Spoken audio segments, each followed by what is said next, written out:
উনি একটা কথা বলেছেন যে কুকুরের পেটে ঘি হজম হয় না। আমাদের ডক্টর ইউনূস সাহেব যেখানে যান, বড় বড় রাষ্ট্রপ্রধানরা ওনার সেলফি নেওয়ার জন্য লাইন ধরে দাঁড়ান। 53 বছরে বাংলাদেশে এত ভালো কোনো গভর্নমেন্ট পাইনি। আসলে আমাদের ছাত্ররা যে পরিমাণ রক্ত ঝরিয়েছে ফ্যাসিস্ট সরকারকে সরানোর জন্য, এই রক্ত ঝরানোর পরে তাদের তীক্ষ্ণ দৃষ্টি দিয়ে, তাদের বুদ্ধিমত্তা দিয়ে ইউনূসের মতো একজন সর্বজন স্বীকৃত এবং নোবেল বিজয়ী, যিনি হচ্ছে সারা পৃথিবীতে সম্মানিত, ওনাকে রাষ্ট্রপ্রধান প্রধান উপদেষ্টা হিসেবে পেয়ে আমরা আসলেই জাতি হিসেবে গর্বিত।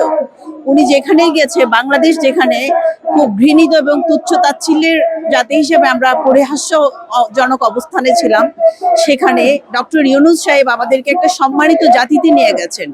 আমাদের বাংলাদেশের কথা বড় বড় রাষ্ট্রপ্রধানরা বলে থাকে এবং আমাদের ডক্টর ইউনূস সাহেব যেখানে যান, বড় বড় রাষ্ট্রপ্রধানরা ওনার সেলফি নেওয়ার জন্য লাইন ধরে দাঁড়ান।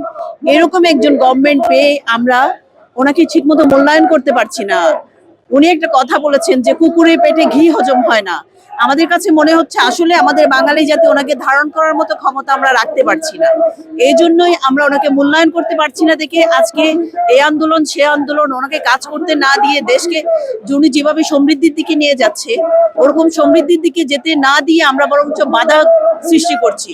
বিভিন্ন রাজনৈতিক দল তাদের অপতৎপরতা দিয়ে, ফ্যাসিস্ট সরকার তাদের তার নোংরা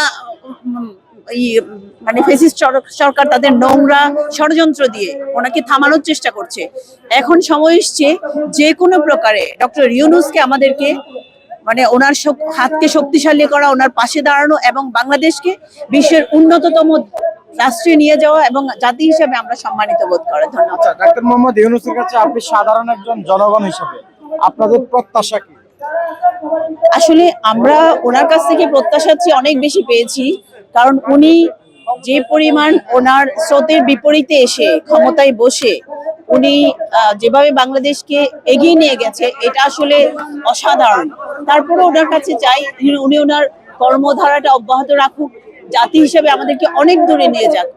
উনি যেরকম সারা বিশ্বের কাছে খুব পরিচিত এবং জনপ্রিয় একটা মানুষ, আমরাও চাই জাতি হিসেবে আমরা সারা বিশ্বের কাছে আমরা যেরকম 1700-1500 শতাব্দীতে যেরকম উন্নত একটা জাতি হিসেবে বিশ্বের কাছে পরিচিত ছিলাম, ওরকম একটা ভালো উন্নত জাতি হিসেবে যেন আমরা পরিচিত হতে পারি এবং সারা বিশ্বে মাথা তুলে দাঁড়াতে পারি, এই পর্যায়ে উনি আমাদেরকে নিয়ে যাক, এটাই আমার প্রত্যাশা।